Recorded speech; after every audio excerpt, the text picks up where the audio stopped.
Hi guys, very happy to be here again. I have a bittersweet memory of this place because exactly 1 year ago, Argentina was 24 hours from losing the World Cup to Germany. But I'll try to forget that. We'll be talking about how using the right data, basically collecting the right data and using the right data and combining user acquisition and retargeting can give you great results when you look at the cost per acquisition you have in your app. I'm joined by Cristina, who is the director of marketing of Cabbie. Cabbie is, well, actually, Cristina will explain what Cabbie is, and then I'll come and continue talking. Hi, everyone. So I hope that most of you actually do know Cabbie already, but if you don't, we actually are a London company. Sorry. Yeah, there you go. Founded here in London by Londoners, and what we do is actually aggregate only and the best minicabs in London. So we work with over 60 licensed minicab fleets to guarantee to all our passengers only safety travels, first of all, on top of it. We have around 10,000 cars only here. And we are around 65% cheaper than a black cab, which is something that we try to improve month on month as well, working again with quality minicab fleets. In terms of like our main difference, there are a lot of players, as you know, in the market. We only provide fixed prices, and these prices are upfront. So when you actually do go on the app and you decide your route, so you have to actually have a pickup and a drop-off, we tell you, we give you different options that you can choose from, and the price doesn't change if there is traffic, like today, for example. It remains the same. And you can book right away for now, but you can also book up to 3 months in advance. So probably some of you, when found out about the strike, wanted to pre-book and make sure that everything was in place to come here at the conference. And with Cabbie, this is actually possible. Same thing if you're traveling around, you've just booked your flight and you want to make sure that actually your journey to the airport also is organized. With Cabbie, this is possible. And another thing that we're actually very proud of is our 24/7 customer service. We have an amazing team of people that are always available. And Cabbie is mainly an app. Around 90% of our transactions are, in fact, on not just iOS and Android. We're also on Windows and still on BlackBerries. Still few people use it. And but we also have a website. A lot of customers, especially when they book to the airport, prefer to use the website. And we also have a phone call system now where people are more used still in the traditional way can actually book. Speaking of install and speaking of how difficult it is to actually get people to convert, it is, and probably for us it's even more harder. Why? Because we are in a very competitive space, and the other reason it's also because, as you can imagine, you can use an app or buy something, even if you have a lot. I'm speaking, I don't know, a piece of clothing or some food. You might not need it, but still get more. But if you don't have a real need, you want to book actually a cab. So that's the reason why it's even more difficult for us to get to that farthest step. So this is just to give you an idea of the fun now and all the events that we actually share with our partners. So I'm very happy to be here today with Diego and represent Jump, because we've been working with them for over a year, and I think that what made the relationship very strong and the reason why we're still here together, it's because we were very frank and open from the very beginning. Maybe it's also because I'm Italian, they're Argentinian, very similar culture. And I remember from the very first meeting I had with Diego, he was like, no, you need to tell us this and that. It's like, if you're not transparent, this relationship is not gonna work. And I was like, okay, I trust you. So I think it's very important to give this trust to the partners and give enough time to see the results developing. So what we started from the very beginning is actually exactly that.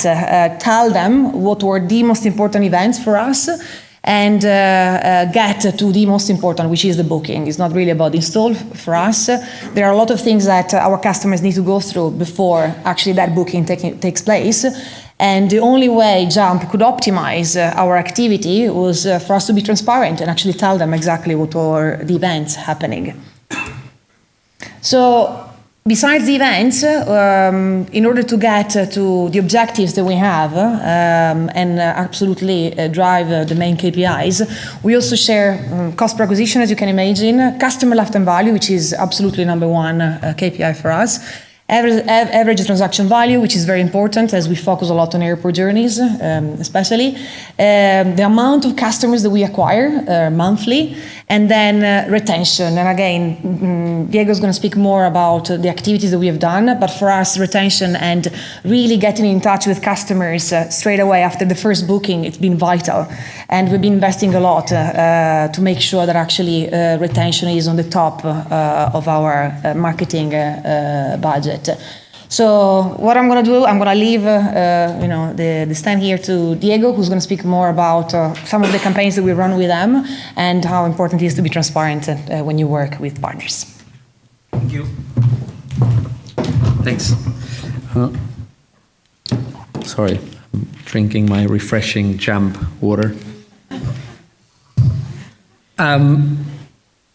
So yeah, I mean, when Cabbie came to us, they had quite a challenge. As Christina very well said, it's a very crowded market. You open the newspaper, you read about this other taxi company I will not mention.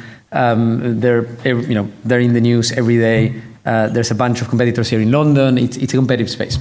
For us, what's very important when we talk to any advertiser, and I think it should be important for any app marketing or retargeting supplier, is to understand what is the funnel of the app. So what is the journey that the user has to go through in order to get to do that thing that you really want them to do, which in this case is people booking minicab. So the questions we ask and the questions that you as an advertiser should be answering to your partners is, what are the key events? So what are you really after? What are the other events that increase the chance of a conversion? And that's a really important question, and you'll see afterwards why. So what is it? Is it people opening are the people that open the app more likely to book? That's a pretty obvious one. But then are people that do certain things within the app more likely to achieve the key event? What is the timeline? So how quickly do users go through the funnel? What is the average time in which they end up booking or they end up dropping off the funnel, which is also a very important thing. And what's important to understand as well is that there's no silver bullet for this. It's every app has a different funnel.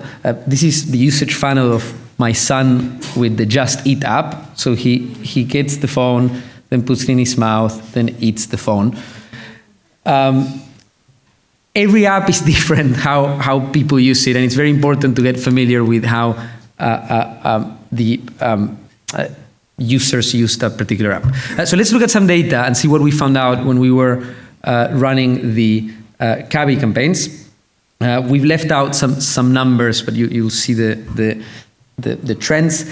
The first thing that you do is you start running user acquisition activity and you start looking at what are users doing. So what is the normal behavior of users when they come into the app through an ad? And what we noticed right away is that the drop-off was very steep very early on in the process. So after the second day, a lot of users stopped using the app. They stopped opening it. They stopped booking. And what this tells us is what we have been doing at Jamp for a long time, which is combining user acquisition and retargeting from the very beginning. There's this notion that retargeting is something you do further down the line, that you acquire a bunch of users, and then one day when they stop using the app, you start retargeting. Well, we've seen in a number of presentations today how that day when people stop using the app is most likely that same day when they installed it or the day after. And then why are you going to wait for them to not have your brand fresh in their minds when you can actually start retargeting them at that very moment? So what we do based on some of the data that I'll share now, we do all our retargeting via RTV. We have our own technology to do that, and we create dynamic segments based on some of the things that I'm going to tell you now, and then retarget automatically at every step of the way when there's a variance in the usage that we're looking at. And something very important that I mentioned before, and is what the key event. It's not only the key event that you should be looking at, because if you're only optimizing looking at bookings, then you're going to be looking at a very small sample, because at the beginning, from install to booking, that's going to, in most cases, not more than 1-2%. So you're going to spend a lot of money until you actually find, and you may not find it, what are the signals or what are the characteristics of the traffic that produces great converting users. So the way to go around that is looking at other events that come before the booking or the purchase or whatever it is that you're after, and then optimize based on those events. What we do is build that into the way we set up the campaign with the first the user acquisition campaigns and then the retargeting campaigns to look at things that provoke the bookings. In this case, the funnel of a taxi app is much shorter than e-commerce, let's say, where you may search or go into a category of product and then you add to cart and then you eventually buy. In the taxi app, it's a bit quicker. You just book a cab, look for a cab, book it. So in our case, in this case, what we found, and in fact, in the case of taxi apps in general, is that the app opens are a very good indication of if people are going to end up installing or not. But there's a catch there as well, and at Jump we have a conversion prediction model that we use for every different vertical. So we have one for taxi apps, we have a bunch of customers in that space, and what we look at there is when is the ideal point, or let's put it this way, when is what amount of app opens is the ideal point to be retargeting. And what you see here, maybe, I don't know if you see it, is that in the first, so users that use the app up to 5 times more or less are good users to go and retarget. But users who open more than 5 times are actually a waste of time. It's basic. If users have opened 8 times the app and they haven't booked, it's very likely they're never going to book. I mean, they're checking every so often. They're checking the prices. They're probably booking somewhere else. So what this does to our platform is tell us which users are more likely to convert, and then we are able to bid higher on RTV for users that have those characteristics. So I showed you the graph before of what happens when you do just UA. This is basically what happens when you add retargeting to the UA strategy and when you add it in the way I just showed you. So as you can see in the graph below, the usage drops right away on day 2.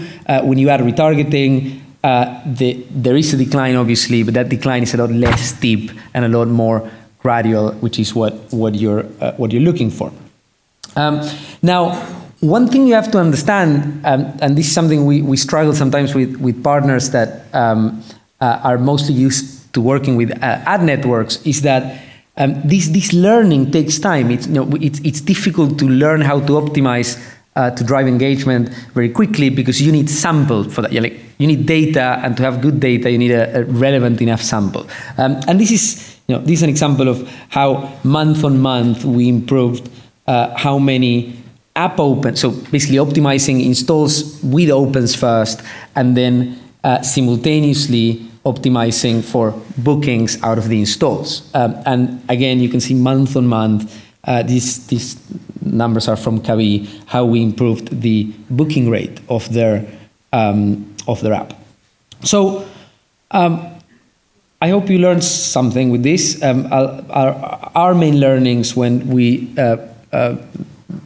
throughout the journey with Cabbie, in their particular case, and this we see actually happens quite across the board in most apps, there's a huge drop-off after 24 hours. So that first 48 hours, 24, 48 hours are very crucial for the user journey.